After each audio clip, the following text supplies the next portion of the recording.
I don't think I'd like to come round here at night time. A little bit creepy in parts.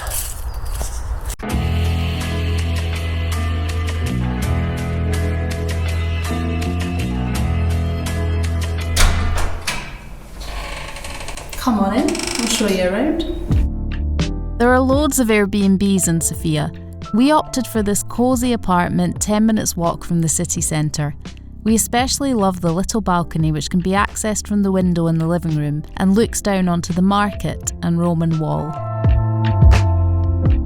Welcome to our neighbourhood. The Roman Wall is misleading in its name as it's actually an early Ottoman era construction. Nevertheless, it's impressive and it's said to have been part of a 16th century Islamic religious building.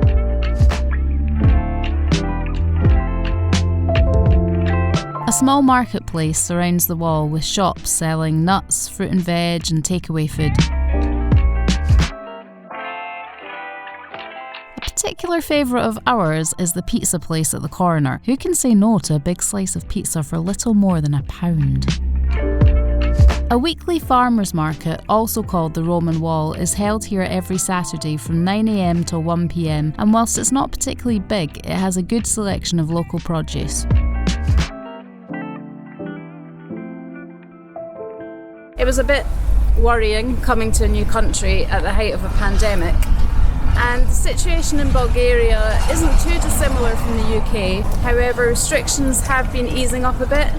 So in Bulgaria they got really strict at the start of December and pretty much had a lockdown all throughout December and the start of January as well. The case numbers went right down, but a couple of weeks ago they started to open things up again and non-essential shops are back open, gyms, that kind of thing. Bars and restaurants are still closed. But as is inevitable, since they've eased things, the case numbers are starting to go up again. A few days ago, I think the average daily rate in the whole of the country was about 1,200. So yeah, there definitely is an upward trend now, and the health minister reckons that Bulgaria is just going into the start of its third wave. It'll be interesting to see what happens, because I believe they were thinking about loosening restrictions on bars and restaurants and things at the start of next month, March. But obviously if the numbers are going up, yeah, it'll be interesting to see what they decide to do there. In terms of how it is when you're out and about, masks are essential in kind of shops and things like that. Out and about, some people are wearing them, some people aren't. We are trying to wear masks when we're outside. Obviously not when we're filming here, but we are trying to wear masks just to protect ourselves. Public transport and things we're trying to avoid as much as possible, because we have seen quite a few kind of packed trams and buses and things. And quite frankly, you know, the last thing we want to do is put ourselves at increased risk. So we're trying to kind of avoid all that and just take taxis if we have to.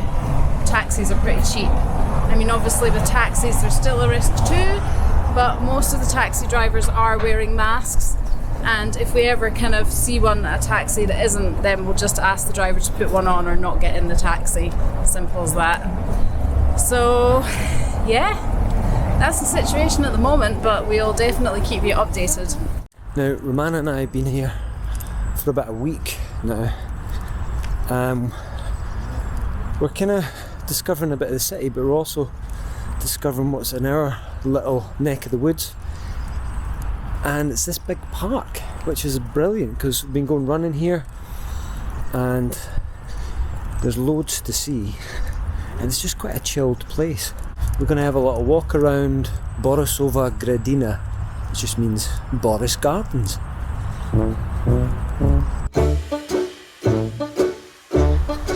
Boris Garden. Boris Garden is the oldest park in Sofia. Design and construction began in 1884. It's named after the Bulgarian Tsar Boris III, not that other Boris. Vasilevsky National Stadium sits right on the edge of Boris Garden and not only hosts football matches but gymnastics, basketball, boxing and table tennis. It's also one of two stadiums in the park. I asked the security guard for a peek inside, but was swiftly told where to go.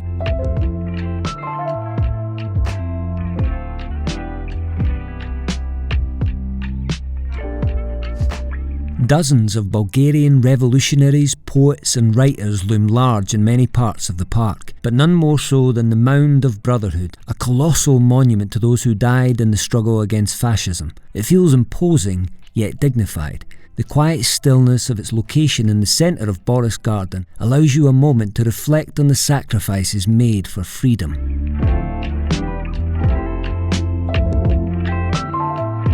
This abandoned pool sits in the south of the park. There's something eerily fascinating about it. I was desperate to hop the fence and take a closer look.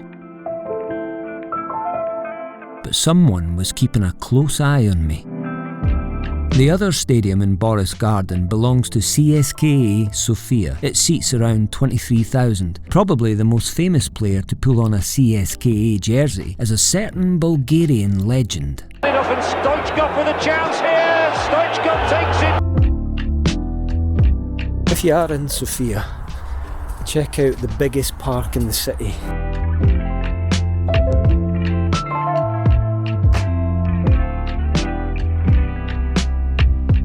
But I would definitely come during the day. I don't think I'd like to come round here at night time. A little bit creepy in parts.